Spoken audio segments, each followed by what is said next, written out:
What's up, everybody? Welcome to the Braven podcast. This is Buck Grant, and I have something to say.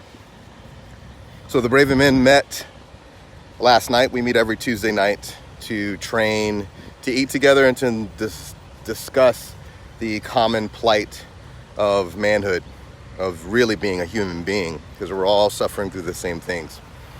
And one of the subjects that popped up was fasting. And so there's a lot of studies on fasting, researching the idea of not eating for 12 to 24 hours, or maybe even 2 to 3 days as an actual exercise in health. And so there's a lot of arguments about why you should or you shouldn't do it. You could spit out different scientific terms as to why it's good for the body, the idea of autophagy and the idea of triggering certain hormones and things of that nature. And there are people that are way more qualified to talk about that than me. That's not why I fast. That's not why I think most people should fast. I think most people should fast because it's hard. And it's hard in a way that is manageable and attainable for you.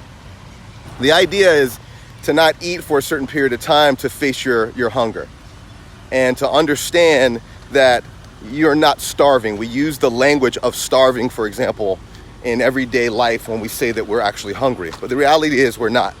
We're not starving. We're hungry. And the difference is a world of difference when it comes to what's going on inside of your mind.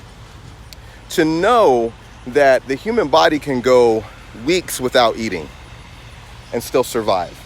To know that in your heart and to have that visceral experience, you know that you can go a lot longer than your brain is telling you. Your brain is telling you that it's uncomfortable.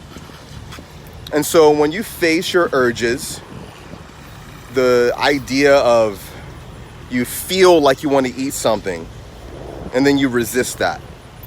And you're not talking about resisting it for even the day. You're talking about resisting it in that moment. I won't eat for another hour. And then I wait another hour and I assess it. And then I wait another hour and assess it. And I do that for a 24-hour period.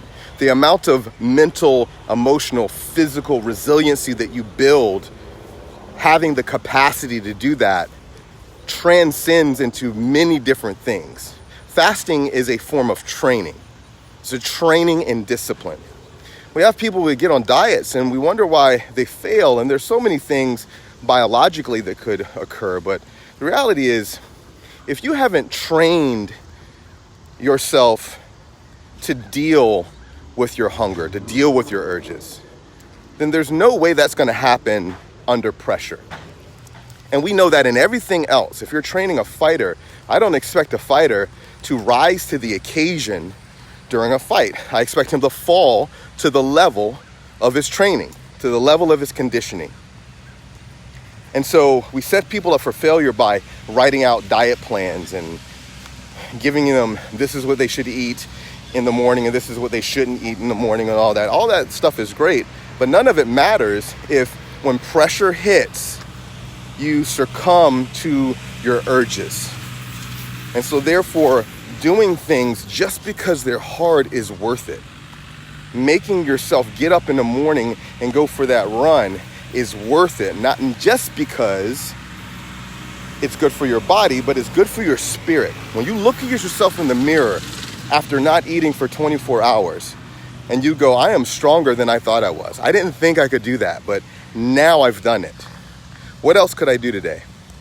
Being able to do it for 24 hours means that when you go back to your diet, you have the confidence to face your fear of not eating or going back to your addiction or going back to your impulses. You know that you're capable of doing more because you've been there.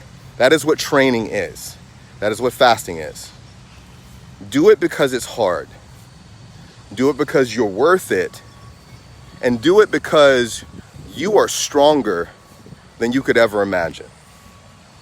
This is Buck Grant, always reminding you to be brave, to be bold, and to always choose courage.